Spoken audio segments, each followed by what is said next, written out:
ഇന്ന് നമ്മൾ ഉണ്ടാക്കാൻ പോകുന്നത് സദ്യയിൽ വിളമ്പുന്ന പുളിയിഞ്ചിയാണ്. അപ്പോൾ ഇതെങ്ങനെ തയ്യാറാക്കിയെടുക്കണം നോക്കാം. അതിനുവേണ്ടി ഞാനിവിടെ 150 ഗ്രാം ഇഞ്ചി തൊലിയൊക്കെ കളഞ്ഞ് നല്ല വൃത്തിയാക്കി എടുത്തിട്ടുണ്ട്. ഇനി ഇത് കനം കുറച്ച് ചെറുതാക്കി മുറിച്ചെടുത്ത് മാറ്റി വെക്കാം. ഇനി നമുക്ക് ഇതിലേക്ക് വേണ്ടത് 10 ചെറിയുള്ളി, 4 പച്ചമുളക്, 2 ആണി ശർക്കര, 1/4 ടീസ്പൂൺ ഉലുവ, ബാക്കിയുള്ളതെല്ലാം 1/2 ടീസ്പൂണാണ് എടുക്കേണ്ടത്.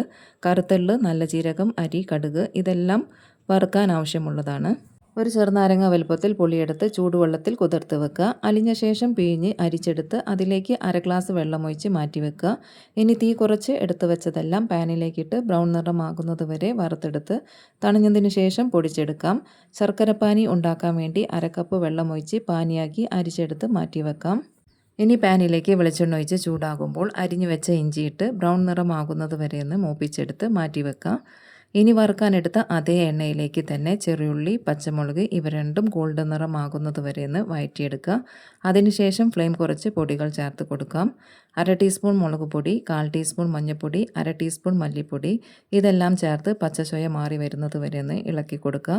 അതിനുശേഷം പുളിവെള്ളം ഒഴിച്ച് പാകത്തിനുള്ള ഉപ്പ്, വറുത്ത് വെച്ച ഇഞ്ചി ഇതിലുള്ള വെള്ളം കുറഞ്ഞു വരുന്നത് വരെ ഒന്ന് അടച്ചു വെക്കുക. വെള്ളം കുറഞ്ഞു വരുമ്പോൾ ശർക്കരപ്പാനി ഒഴിച്ച് മീഡിയം ഫ്ലെയിമിൽ വെച്ച് ഇടവിട്ട് ഇളക്കി കുറുക്കിയെടുക്കുക.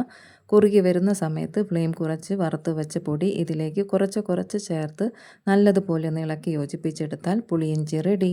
ഇത് തണഞ്ഞു വരുമ്പോൾ കുറുകിയതുപോലെ ആയി വരുന്നതാണ്. താളിപ്പിനായി വെളിച്ചെണ്ണയിലേക്ക് കടുക്, കറിവേപ്പില, വറ്റൽമുളക് എന്നിവ ചേർത്ത് മൂപ്പിച്ചെടുക്കുക. നിങ്ങളും ഇതുപോലെ ഒന്ന് ട്രൈ ചെയ്ത് നോക്കൂ. എന്തായാലും ഇഷ്ടപ്പെടും. അപ്പോൾ കൂടുതൽ കുക്കിംഗ് ആൻഡ് ഹെൽത്തി റെസിപ്പീസ് ആയിട്ട് വീണ്ടും കാണാം. Okay, bye, see U.